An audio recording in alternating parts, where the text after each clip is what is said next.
Hello and welcome back to another update where I cover the latest developments throughout the front line in the Russo-Ukrainian war. It is your host Weeb Union, and in this one the Russians have managed to advance within the Sumi region in the northern section of the front line. The Ukrainians also launched their own offensive operations into the Belgorod region to the south of the Ukrainian Kursk incursion. The Russians also managed to make advances across the Uska river line in the Kupiansk direction, across the Serbets river line in the eastern section of the front line. Russians also managed to advance here west of Khodorkovy in several areas, and the Ukrainians managed to re-enter Konstantinopol here to the west of Khodorkovy. The Russians also managed to advance further within the southern front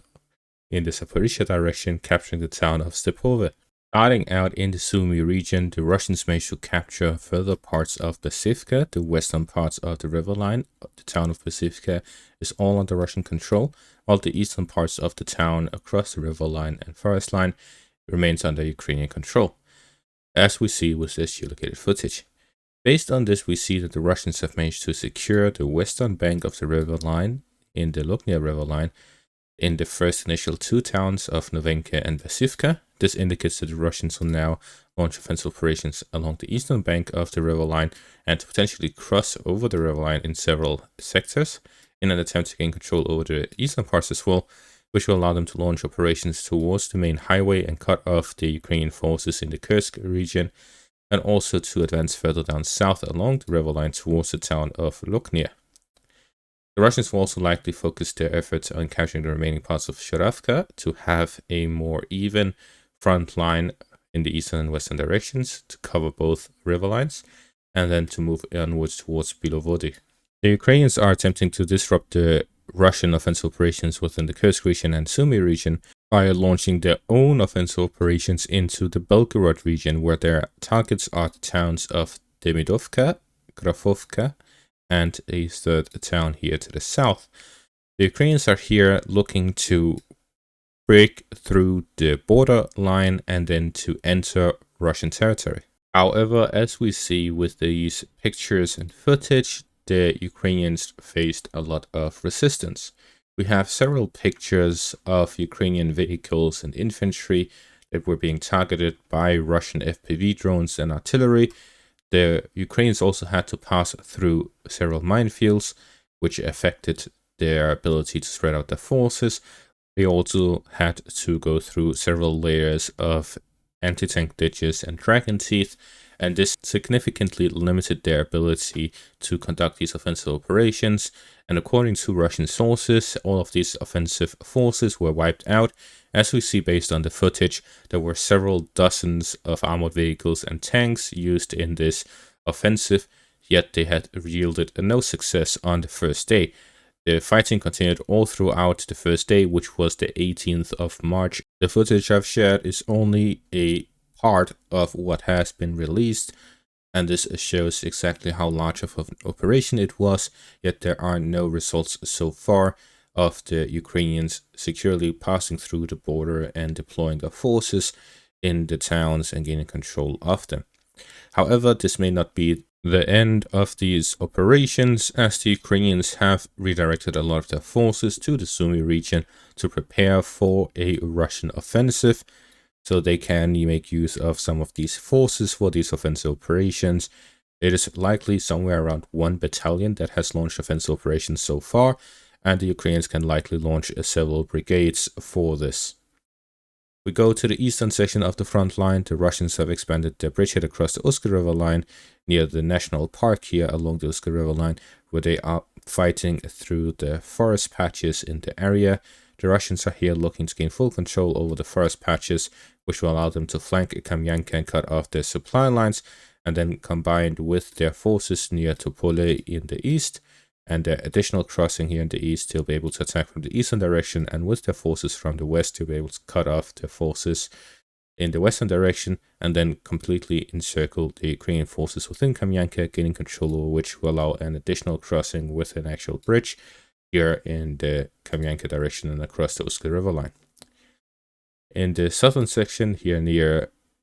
the Serpis River line, the Russians expanded the bridgehead across, gaining control of an additional forest line and moving through the flank of the fortified positions, while also gaining control over additional fortified positions along the Serpis River line, connecting their forces from Makivka in the north to Novolyubivka in the south, and further down south all the way to Bilorivka. They're all in now one common bridgehead across the Serpis River line, and the Russians will here look to expand further to secure the general area around the bridgehead, and then to launch further offensive operations along the fortified positions and towards Liman as well. Further down south, the Russians also managed to make several advances here west of Korokhove, and the Ukrainians launched 2 counterattacks both into Konstantinopol and also in the direction of Anderivka. Starting out in the northern direction, the Russians, following the complete securing of the highway between Selidove in the north and Korokhove in the south, they are now expanding beyond it to cut off the Ukrainian forces near it and to completely secure the highway, not just physically securing it, but also preventing the Ukrainian forces from getting direct fire control of it. At the same time, the Russians are also expanding north of Anderivka near the fortified positions and into the forest lines in the northern direction, while the Ukrainians managed to recapture and secure the fortified positions to the west of Anderivka,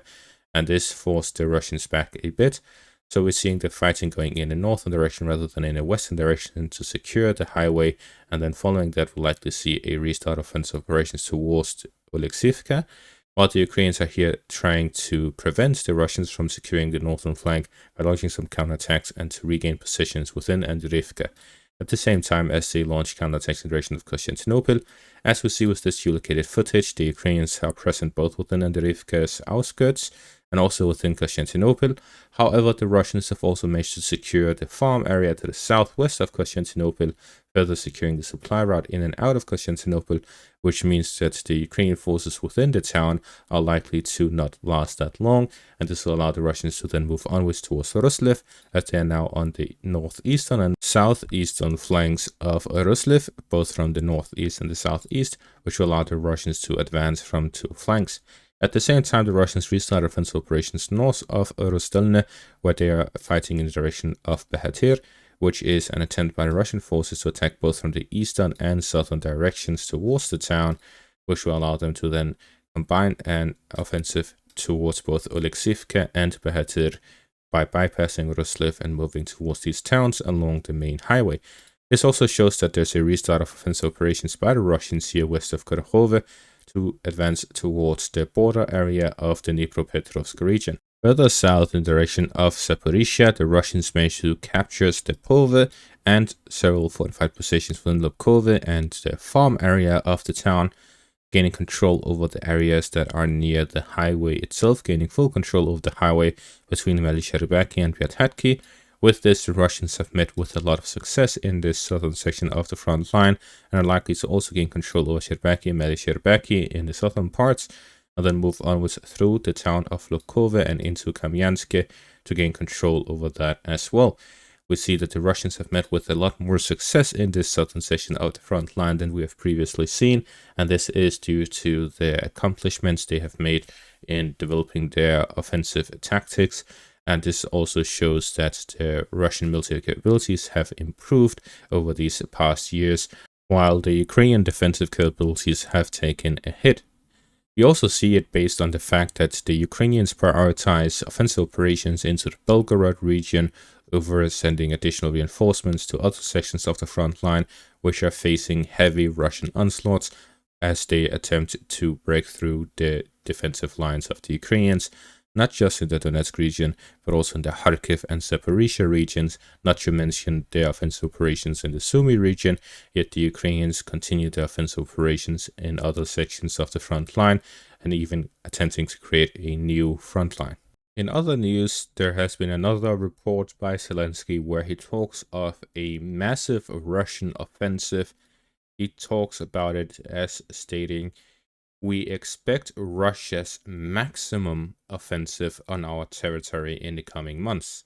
Therefore, he expects once the ground solidifies, there's no more mud, the weather improves, and we enter into the early summer season, we'll likely see a massive Russian offensive across the front line. This will likely span from Kiev in the north and all the way to Zaporizhia in the south, with potential river crossings in the Kherson direction as well. So a general offensive similar to the start of the war. And this falls in line with the recent discussion we have seen as Donald Trump and Vladimir Putin were in a phone call yesterday to discuss the war in Ukraine. And from the recent comments by Trump on the conflict, it seems that he believes that the Russians have the upper hand and has a significant advantage. That is based on how he approaches the negotiations, talking about a ceasefire, talking about the Russians giving concessions rather than the Ukrainians doing so. It's not him being pro-Ukrainian, but rather him believing that Ukrainians stand very weakly in this negotiation. That's why he wants to impose himself a bit to get a better deal for Ukraine than he believes is possible. This is why he's attempting to get some sort of ceasefire. This is why he's attempting to negotiate rather than letting the war carry out. He wants to stop the war prior to a Russian offensive. While the Russians have proven with their Kursk offensive that these large-scale offensives are still possible, especially if the United States does not all-out help Ukraine. The Russians are at this point at such an advantage, militarily speaking, that the Ukrainians would have great difficulty defending the entire border area,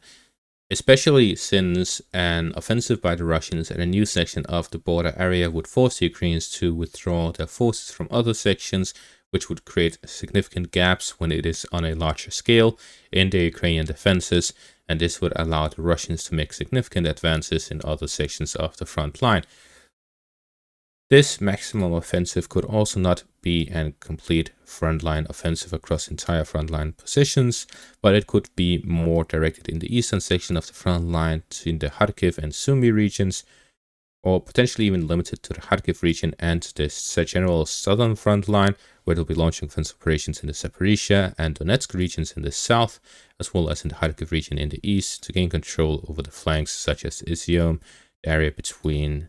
Pokrovsk and the Dnipropetrovsk region, and generally bypassing the main defensive lines of the Ukrainians, improving their own logistical positions and limiting the Ukrainian supplies to then improve their positions. And as we saw with the Belousov comments, the Russian Minister of Defense, he stated that he expects the Russians to gain control over or to complete the goals of the war in 2025, which again indicates that what Zelensky is stating is true and that a large Russian offensive will take place this summer. And this is something that I myself have predicted several times, that this spring and summer will be very intense by the Russians, and they'll likely launch a large-scale offensive this summer period. And that is going to be all for this update. Thank you all for watching. Make sure to leave a like, subscribe, check out my Patreon and YouTube membership for additional content. Thank you all for watching and have a great day.